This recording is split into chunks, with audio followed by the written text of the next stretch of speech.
Dear students, good morning. आज 10वीं कक्षा के लिए हम जो कि है दो चरों वाले रैखिक समीकरण का जो योगम होता है उसके लिए प्रतिस्थापन विधि को लेंगे। प्रतिस्थापन विधि से दो चरों वाले रैखिक युग्म को किस तरह से हल करना होता है, तो प्रतिस्थापन विधि को सब्स्टिट्यूशन मेथड भी कहा जाता है। तो प्रतिस्थापन विधि को लेते हैं। प्रतिस्थापन विधि, सब्स्टिट्यूशन मेथड, इंग्लिश मीडियम के बच्चों के लिए सब्स्टिट्यूशन मेथड। तो इसमें कुछ एक स्टेप्स हैं, उन स्टेप्स को सबसे पहले आपने याद रखना है। आपको दो चरों वाला रैखिक समीकरण युग्म दिया होगा। स्टेप नंबर 1, आपको दो चरों वाला रैखिक समीकरण युग्म दिया होगा।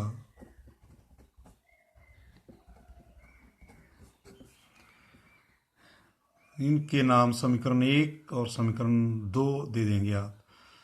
इन समीकरणों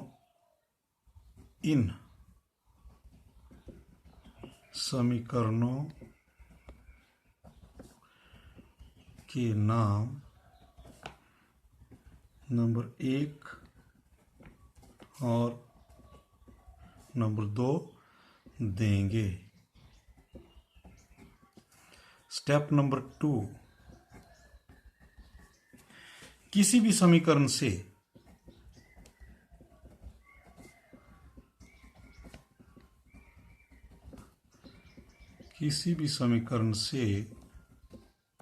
चाहे नंबर 1 है चाहे नंबर 2, नंबर 1 या नंबर 2 से किसी भी चर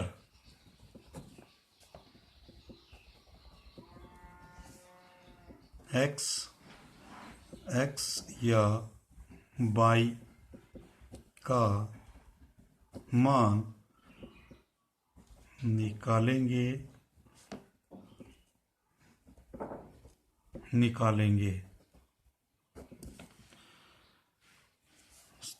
फिर उसके बाद मान निकालने के बाद जो भी आपके पास x और y आता है तो उसको समीकरण नंबर 3 दे देंगे। स्टेप नंबर 3, जो आपने मान निकाला, जो मान निकालते हैं उसका नाम समीकरण नंबर 3 रखेंगे।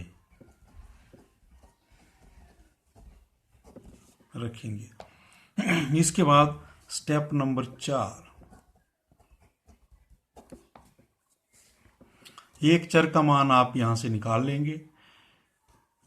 जो आपके पास x और y का जो भी आया, तो एक चर का मान आपको मिल जाएगा। किसी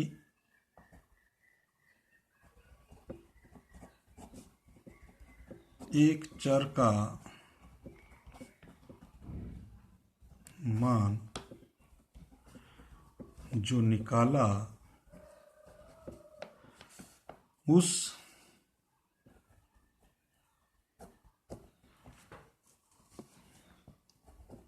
के मान को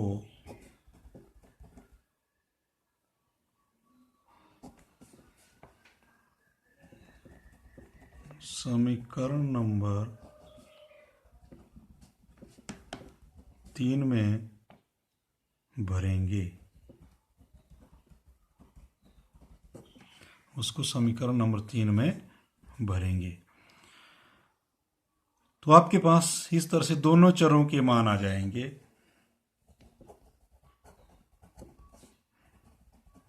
इस तरह आपके पास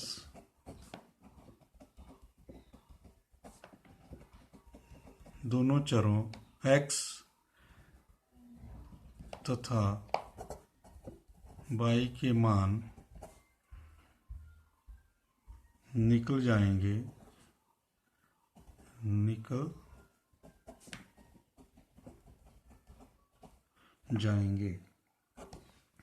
स्टेप नंबर 6 में हम क्या करते हैं कि हम ये देखते हैं कि हमारा ये उत्तर गलत आया है ठीक, तो इसकी जांच कर लेते हैं। जांच करने के लिए किसी भी समीकरण 1 या 2 में से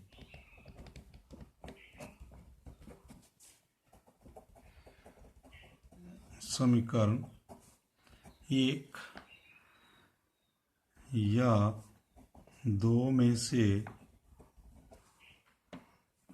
किसी में भी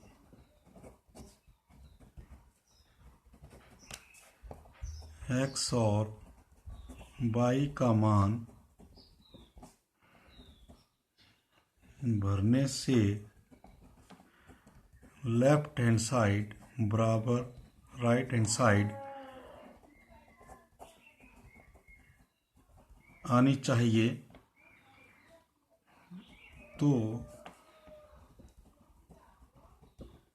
इससे पता चलता है कि हमने सही उत्तर निकाला है। इसको और अच्छी तरह से समझने के लिए आइए हम एक उदाहरण लेते हैं जिससे आप और अच्छी तरह से समझाएंगे। तो उदाहरण ले लेते हैं हम कोई भी 8x जमा 5y बराबर 9, इस एक समीकरण है। दूसरा है 3x जमा 2y बराबर 4। मैंने पहले बोला था कि हमने समीकरणों का नाम देना है, समीकरण नंबर 1, समीकरण नंबर 2। तो किसी भी समीकरण से आप या तो x का मान निकाल लो या तो y का। तो मैं समीकरण नंबर 1 से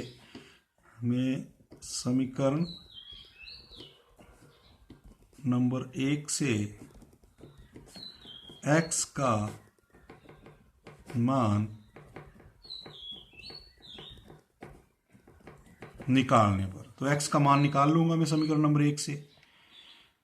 तो समीकरण नंबर 1 से x का मान निकाल लो। ये है समीकरण नंबर 1 को लिख लो, 8x जमा 5y बराबर 9। 8x बराबर 9, 5y परली तरफ चला गया तो -5y। उसके बाद x बराबर 9 -5y बटा 8। ये 8 x के साथ गुणा कर रहा है, परली तरफ जाकर के भाग करेगा, तो उसको इस तरह से लिख लेंगे नंबर 3। तो आपके पास समीकरण नंबर 3 आ गया। अब इस समीकरण नंबर 3 को आप किस में भरेंगे? समीकरण नंबर 2 में। समीकरण नंबर 3 को किस में भरेंगे? समीकरण नंबर 2 में। 1 में नहीं भरेंगे, क्योंकि 1 से हमने x का मान निकाला है, तो 1 में भरेंगे तो 0 के बराबर आएगा। तो ध्यान रहे, जिस समीकरण से आपने x का मान लिया उसकी कीमत को दूसरे समीकरण में भरा जाएगा। अगर आपने दूसरे से ली होती तो आपने पहले में भरना था। तो इसलिए समीकरण 2 में x का मान भरने से समीकरण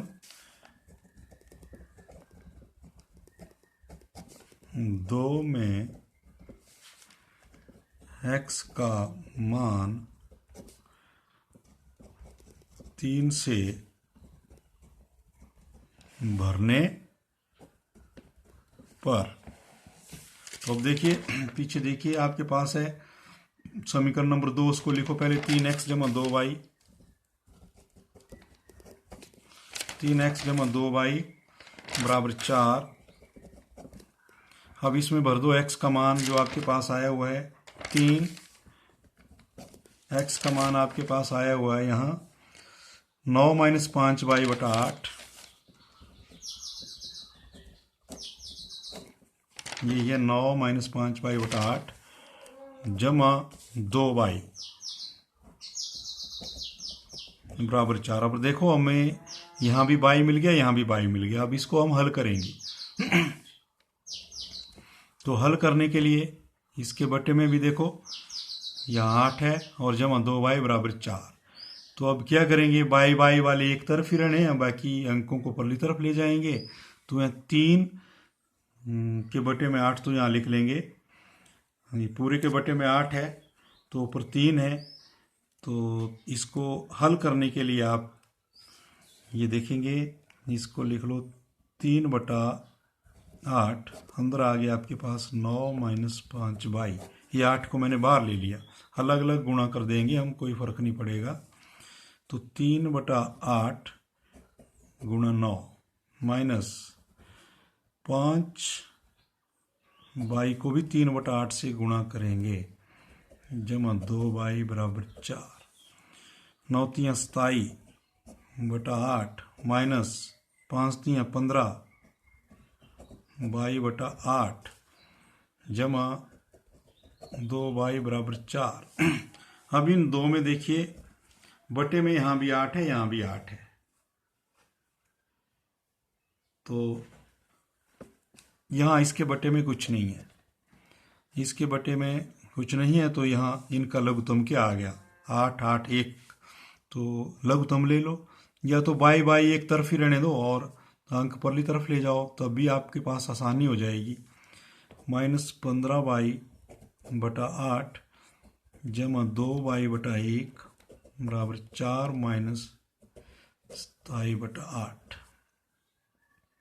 अब यहाँ देखेंगे 8 1 लघुत्तम आ गया 8, तो यहाँ रहेगा -15y और यहाँ 8 दूणे 16y बराबर, यहाँ भी लघुत्तम 8।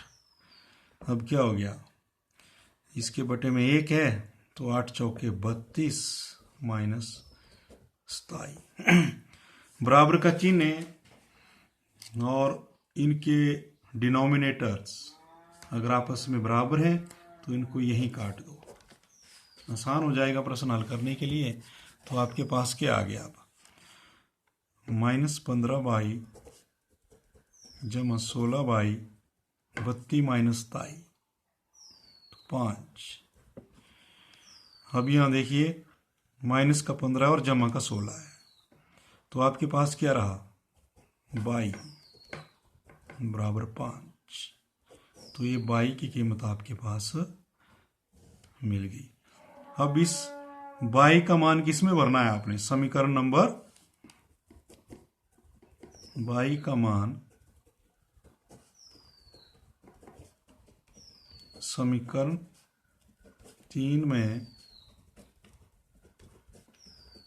भरने पर y का मान भर दो समीकरण नंबर 3 में।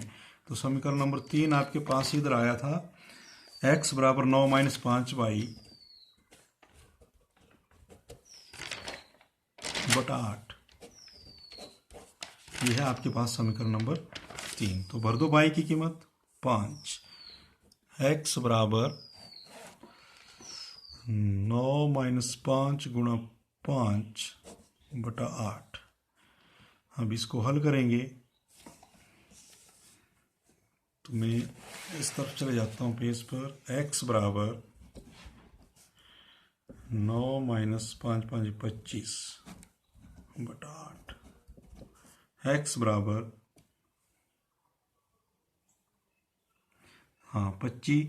25 से 9 घटा दो, -16/8 कट गया 2, x बराबर -2।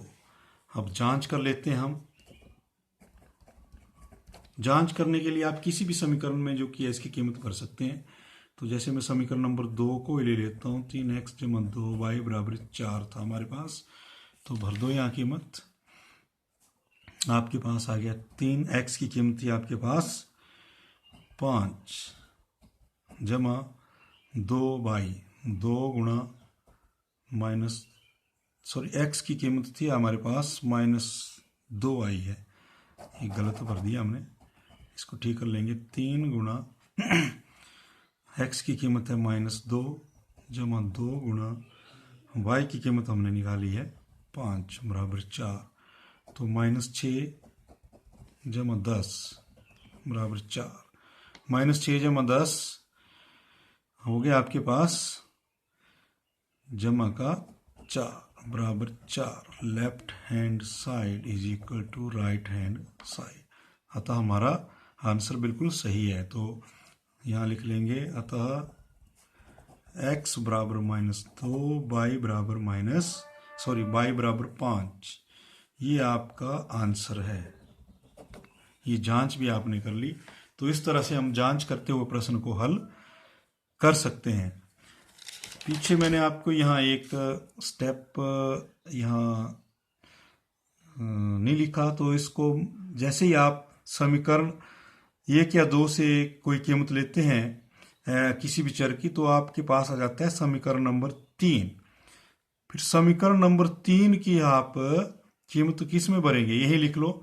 जो मान निकले उसका नाम समीकरण नंबर 3 रखेंगे। फिर लिखेंगे समीकरण नंबर 3 का मान, समीकरण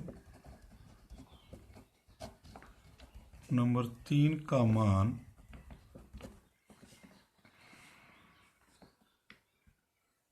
उससे दूसरे समीकरण में भरेंगे, उससे दूसरे समीकरण में भरेंगे। ये आपने यहाँ ध्यान देना है।